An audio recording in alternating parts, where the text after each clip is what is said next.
guys, welcome back. It's been a long time since I've made any videos about boating, but our boat is in the water, albeit covered by snow. Thanks, Ohio. And pretty soon, hopefully, we'll be out enjoying it. So I wanted to go over a few apps that I use, and I particularly use an iPhone, so these are going to be iPhone apps that may or may not be on Android phones. More than likely, there's an Android counterpart, but it's not a guarantee. Whether you've got an iPhone or an iPad on your boat, these are what I find useful, what I find myself using most often when I'm out on the boat. I'm going to start with the one that I use the most and kind of work my way down from there and have some honorable mentions at the end. Starting off, I'm going to go over the Navionics Boating app. Now, this app basically is like having a chart plotter on your phone. Now, I don't personally recommend completely getting rid of your chart plotter, removing your chart plotter. You definitely want to have it as a backup, because stuff can happen to your phone. The battery can die, it can overheat. There's a lot of things going on with your phone, and you really want to have a backup, especially when you're out on bigger open water. Don't completely rely on your phone, but I do primarily use the Navionics app on my phone, but it's good to have that chart plotter as a backup because you never know what's going to happen. You've got a backup battery, sometimes you've got a backup engine. Why not have a backup navigation device? So getting into the Navionics app, some of the great things about it's always got the latest and greatest up-to-date charts. It does automatic route calculation, similar to like your Google Maps or your Apple Maps. When you punch in a destination, it knows where you're at, your starting point, and it'll kind of calculate, taking into account the navigational aids that it knows about, and it will tell you the best way to get there. And if you punch in the app the information about your boat, the average fuel consumption, speed, average cruising speed, things like that, it'll kind of give you a rough estimate, kind of like your Apple Maps does, about how long it's going to take you to get there. So obviously mine right now is showing that I'm in the middle of north central Ohio, not on the boat, unfortunately. But anywho, so I can still pretend like I'm going to go somewhere. So I'm going to go punch in somewhere on Kelly's Island. We'll go Kelly's Island State Park boat ramp. So I pulled up Kelly's Island State Park boat ramp. So I'm just going to go ahead and tap on that. Then I'm going to click on the boat ramp. And then I'm going to go ahead and hit boat 2. And when I hit boat 2, you can see it doing a little calculation there. So it's going to assume that I'm going to start on the closest water to my destination, and for demonstration's sake, you can see here that put me on the Huron River. It's got me boating over the river. You can see the various hazards that it's got me boating through, all the way through the navigational buoys, out the channel and on over to the open water, around to the north side of Kelly's Island, and you can see it on my final destination there. Now up at the top there, you can see it's telling me 30.9 miles, and it's estimating, based on the information of my boat that I punched into the app, that it's an hour and 6 minutes away, and that I'm going to burn 14.5 gallons of fuel to get there. Yikes. But anyway, so when you go ahead and hit go, it's going to follow you. Now, it's not quite going to do it right since I'm in the middle of land right now, but it'll actually follow your boat. It can use the compass on your phone, and you can either decide whether you want it to keep north upright on the map, or whether you want the map to head, the upright portion of the map to head in the direction that your boat is going. So if you're heading west on your boat, it's going to point the map with west being up at the top of your phone screen. So you can kind of see, on a phone screen, it's a little more rectangular top to bottom, so you can see what's in front of you a little better, if that's what you like. That's really all personal preference. So some other things in the Navionics app, you can see all your tracks where you've previously boated to, at least while you had the app open. You can see your routes if you've got routes saved in there. Markers, those would be like custom, markers, maybe your favorite fishing spot, favorite spot to hang out, your home marina.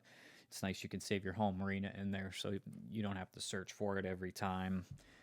Connections, there's a little bit of a social feature with it. If you've got friends that are using it, they can all you can share each other's location, similar to Find My Friends on iPhone. I don't particularly use that feature myself. Most of the people that I boat with know where they're going and aren't using their chart plotters very often because we're going to generally the same places every time in favorable weather conditions. Down below, you can see you can download maps for offline use. If you don't have cell phone service, you can update your maps. Almost every couple weeks when I get in the app, there's a small update to update maps. So it's good to see that they're keeping the maps up to date. It's got some weather information in there. You can also pair it with some physical devices. So say like a physical chart plotter, or the Boat Beacon app. I'll get into the Boat Beacon app that shows you the responder or the transponders for other larger vessels that have transponders on them, like maybe ferries or freighters, things along those lines. So with that, I'll head into the Boat Beacon app. So you don't spend a whole lot of time, at least I don't personally spend a whole lot of time in the Boat Beacon app. Generally, the only reason I have that, and I really just got it to play with, is the Boat Beacon app allows Navionics to share the position of your boat with other boaters, similar to if you had a transponder in your boat. Like I said, I don't think that most people in smaller size, mid-sized Sea Ray boats really need that, and it costs, I believe it's a yearly charge for that. So I wouldn't necessarily recommend that. I just got it to kind of play with and see what it was like for my own curiosity. But the nice thing about this app is you can go in and see the transponders for other boats, and you can click on them. So I can click on this, the ferry heading back and forth to Put in Bay. You can see it's obviously been making the same path back and forth every time. You can get a little bit of information about that boat. If there's a picture, you can see the picture for it, so you can try and identify which boat that is. And with that, I'm going to move on to Mercury Vessel View. Now, there's a lot in the Mercury Vessel View app, but I won't get really deep into. But that basically, if you've got a Vessel View module installed in your engine or engines in your boat, you can you can connect to them via Bluetooth and see some information about them. Diagnostic information, fuel consumption, speed, temperatures, pressures, things along those lines. So, in my opinion, that's definitely a great tool to have. Some of these older boats that the engine isn't hooked into the chart plotter or other things, it's not always easy to figure out. If you have an engine problem, or you have a problem with your boat, what alarm, what code, or what alarm you're getting on your boat. So the Vessel View mobile app makes that really easy. You can kind of see here it's got the hours on the boat. And get, if it were connected to my boat right now, you could see the engine information about my boat. Speed, RPM, temperatures, things along those lines. Some of the other useful things in this app is the maintenance section. So when you come in here, you can see what maintenance you've done, how many hours until you need to do that maintenance again. So it kind of makes it easy to keep track of it, and it logs it in here, so you know the date and the time and everything of when you did it. It'll count down the hours. At least for me, and I feel like a lot of people, you're generally doing your maintenance every year, so you're probably not going to get to that point where you've put enough hours on your boat, especially with gas prices these days. But it is nice to know for some of those things that you let go a little bit longer, like your belts or your spark plugs, thermostat. It's a good reminder, of how much life you have left on those, and when it's getting to the point where you should maybe thinking about doing something with those. There's a whole performance section on there. There's the whole shot. I believe that's how fast you're getting to 0 to 20, 0 to 30, wherever you want to be on that. There's a fuel economy chart, so that'll tell you about your miles per gallon, gallons per hour, however you want to digest and see that information. There's a performance report if your boat supports that. Not every boat supports every feature of this app, so you'll just have to try it out and see what your boat does. But I find it to be very handy. I think for us, we added the Vessel View mobile to our Mercruiser engine, and I'm happy that we did. It's given us some insight, given us some peace of mind that there is no problem with the engine, or if there is a problem with the engine, we know what it is sooner and faster, and if it's critical or not something as critical that can wait till we get back, or whether we want to shut down and get towed if it's something that could potentially damage the engine. I know Guardian does a pretty good job, but the more information, the better, at least in my opinion. Probably the next one that I use the most is going to be the Fusion Link app, and I won't be able to demonstrate a lot of this app, unfortunately. But that app allows me to connect to my Garmin Fusion stereo in the boat and control it via Bluetooth. I know in our Sea Ray and a lot of other Sea Rays, the radio is generally down in the cabin, and if you're like me and you spend a lot of time above deck or out in the water, you don't want to have to get back on your boat to mess with the radio. And a lot of these remotes that are on the helm are very basic. There's a pause, play, maybe a source button, volume up or down. You can't see what station you're on. You can't see any information about the radio. Next, I'll get into the Boat US app. There's not a whole lot in here. It's definitely not one of the most useful apps that I've ever used. But, there's some basic information in here. And if you do have Boat US for towing coverage, it's definitely helpful there. It's got your member information in here, your insurance information. If you have insurance through the Boat US app, I personally don't, but it's in here if you need it. So if you have a Boat US membership, it's worth checking out. Everybody's phone has a ton of storage space these days, generally, unless you've got an older model phone or 8 billion pictures like my mother. But go ahead and download it if you've got it. You never know, you might need it. At least you've got it on your phone.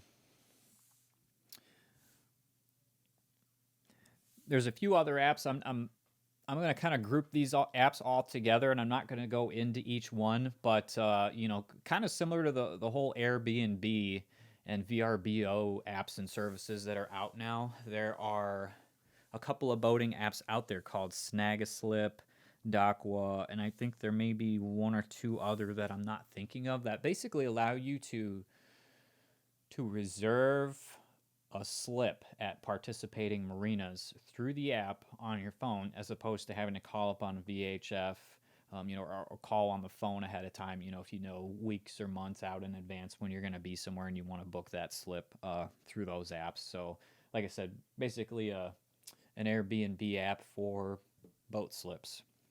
Next one I won't talk a whole lot about is the Coast Guard app. There's not a whole lot in here I use from a day-to-day basis out on the boat or out on the water, but there's some good boating information in here. You can request a vessel safety check from in the app. There's state-specific boating information, because boating laws do change from state to state. So if you got a question about something, it's a good resource for that. Reviewing safety equipment. I know sometimes it's hard to know, depending on which boat you have, what safety equipment you do need, and you definitely don't want to get caught by the Coast Guard or another law enforcement agency out on the water without having the proper safety equipment on your boat. So, it's definitely good to review, especially if you're about to get your vessel safety check done. You can file a float plan. The rules of the road, those are navigational rules for out on the water, so definitely good to brush up on it. And if you're not familiar, definitely familiarize yourself with these. Nobody likes the a-hole out on the water who busts across you in front of you and has no respect for other boaters out on the water. There's a couple other things in there like NOAA buoys, reporting hazards, pollution report, reporting suspicious activity. Like I said, I haven't done too many of these, or I haven't really used any of these, but they could come in handy depending on your scenario. So it's definitely a good app, I think, to have a good resource. You'd rather have it and not need it. So I think it's a good thing to have on your phone, just in case you do need it. A couple honorable mentions here is the NBOA insurance. I personally use NBOA for our boat insurance, which which is a traveler's policy. So, that's obviously specific to me. Or if you do have NBOA boat insurance, that's a good one to check out. The Marine Traffic app, that is similar to the Boat Beacon app. So that will tell you where boats are on the water pretty much anywhere in the world that have transponders on them. So, it's kind of just a curiosity thing more than anything. So I'm not going to spend a whole lot of time on that. But you can see a couple boats here on the water. You can click on them to get some information about them. See where they're going. Get information about the boat. In this case, this particular boat does have a picture on it. This is the ferry that I've rode on a handful of times.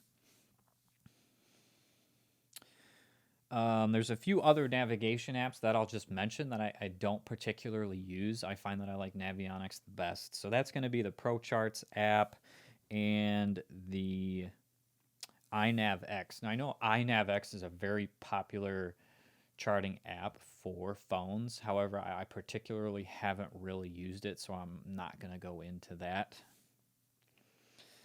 Also, Aqua Map, that's another one that's kind of a chart plotting app. I have it downloaded, but like I said, I haven't really used it out too much. If anybody would like to see more information about these apps, I'd be happy to dive into them a little bit more. Sea Ray app. Myself and the other folks that I boat with all have Sea Rays. Sea Ray recently came out with a very nice, well-polished app. Whether you have a Sea Ray, or whether you have a Sea Ray coming, it's could be a great resource for you, especially obviously if you have a Sea Ray boat. So I'm going to finish this setup later. I swore I already did this, but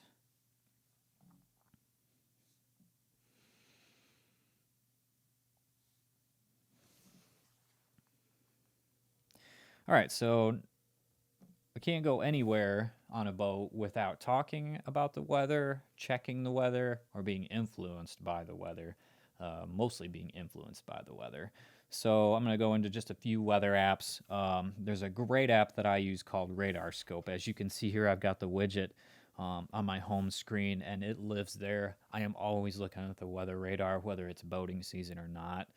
I like to know what's going on with the radar, and the Radar Scope app is great for that. It does cost money. It's not a free app, but in my opinion, especially if you're a boater, for the amount that I look at the weather and the detail that this app provides, it is more than worth spending the money on it. So the different types of radar products that you can see in this app are overwhelming. For the most of us, we don't even have the slightest clue what any of these are. So I'm typically living either in precipitation depiction or super resolution reflectivity, which, as most of you are used to just the normal weather radar, that's going to give you that information. It's very detailed, so you can see I can zoom in and get very granular, very high resolution compared to just like your standard weather channel app. So that's why I like it. That, and I think the widget's great to be able to see that information right from my home screen. They also have an Apple Watch app, so I don't look at it too much on my Apple Watch, just because it's a smaller screen, but it's there if I need it. If I'm on my jet ski and I'm, detached from my phone, or I don't have my phone with me, if I needed to pull it up in a pinch, I could. But the widget on my home screen is a lifesaver, honestly. It's so nice to be able to just glance at your home screen and see that you've got some precipitation or some storms moving in. It also shows you if there's lightning in a storm. So if that's something, you guys would like to see a lot more about this app or any of the other apps that I've gone over, I'd be more than happy to go into those in a more in-depth video. And then probably my next best friend when it comes to weather is going to be the Dark Sky app. Now, I've heard that Apple is going to be discontinuing this app and rolling it into the iPhone weather app. So hopefully they keep most of the functionality about it. I do like the very detailed hour-by-hour weather information. It's very handy to scroll, from temperature to wind to precipitation, whatever you want to see. This app's got it. They pretty much got it covered. So the only thing that I really don't like about it, or I don't use really, is the radar. I think obviously Radar Scope does a much better job. So another great app or two is the NOAA buoy reports. So if you've got no weather buoys anywhere near you, these apps will give you all the information that that buoy supports. Not every buoy has, wave height or whatever, but, depending on where you're at, that can come really in handy to see, what it is doing in real time at that weather buoy, whether you're out on the lake, the ocean, or wherever you're at. So that's very helpful to have. A lot of these weather stations are land-based, so it's nice to have one that's actually out on the water, especially if it's in your area. So for me, I particularly look at the Marblehead weather buoy a lot. Another nice thing about the Weather Buoy app, as you can see here, is they have a widget as well. So if you're a widget user like I am for the things that you really like to see the most, you can save a particular buoy to a widget so you can always see what's going on with that buoy at a glance without having to go into the app. And I believe it's from the same developer. There is also a Rivercast app. So sometimes I like to go kayaking on the Huron River, which is near me. And the Rivercast app allows you to see what's going on with that river. So the flow rate of the river, how high the water is, the turbidity of it, various other stats about that river, and you can see some historical usage here.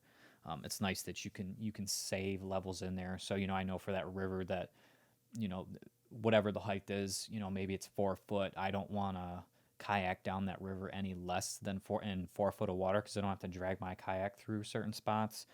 So that's good to know. I've saved various spots for different parts of the river where we may be kayaking, and that can come into play on a river if you're boating too.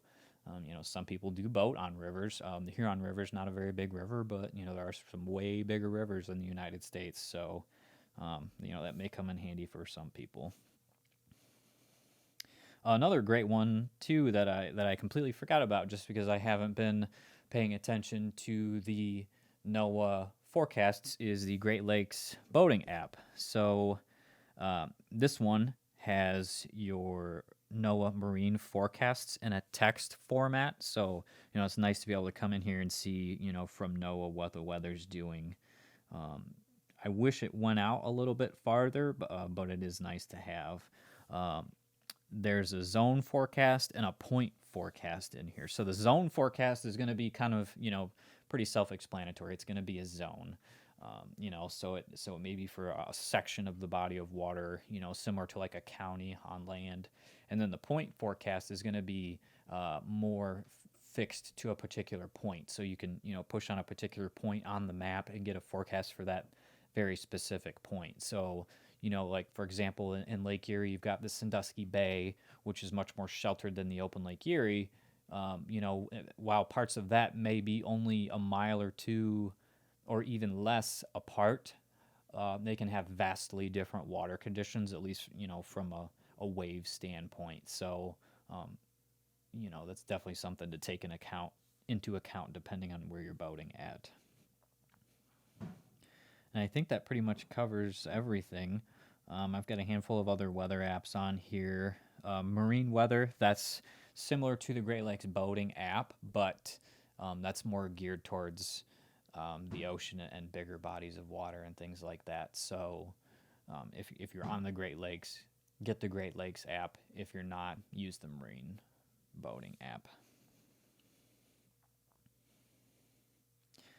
You can see in here it's got some buoy information.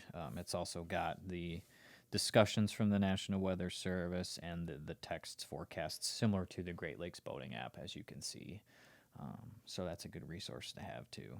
It's iWind, Surf, and Windy. I know have seen some other people use those to get some good wind information. I personally get my wind information, from some of the other apps that I use. So, but feel free to check those out. They may come in very handy. Oh, and let's not forget the camera app. Can't forget the camera app. Spend a lot of time in there taking pictures. I know my wife always has to take a picture, post it to Instagram, Snapchat, blah, blah, blah, you name it. So don't forget the camera app. Now that we've gone through all of those apps, if you guys would like to see about all of the boating information that I have on my Apple Watch, I can make a separate video about that. I have my Apple Watch on me all the time.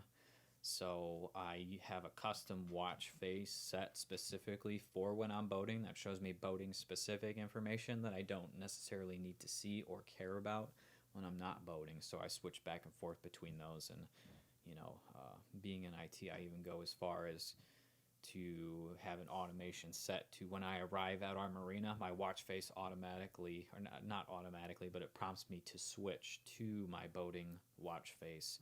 So it's nice on there. I've got the wind and weather, primarily compass, UV, things like that, whatever you want to see. So if that's something you're interested in finding more about, drop a comment down below. Let me know what you'd like to see, what you'd like me to go more in depth about. If there's an app you'd like to see a much deeper dive into, I'd be happy to make another video about that. Pretty soon we'll actually be out spending some time on the boat, so I'll be making a few more videos about things that are actually pertinent to be on the boat for. So I figured it's such a shitty snowy day, this would be a great day to make a boating apps day, since everybody's probably inside playing on their phone if you're anywhere near any of the Great Lakes states. So thanks for stopping by, guys, and we'll see you out on the water.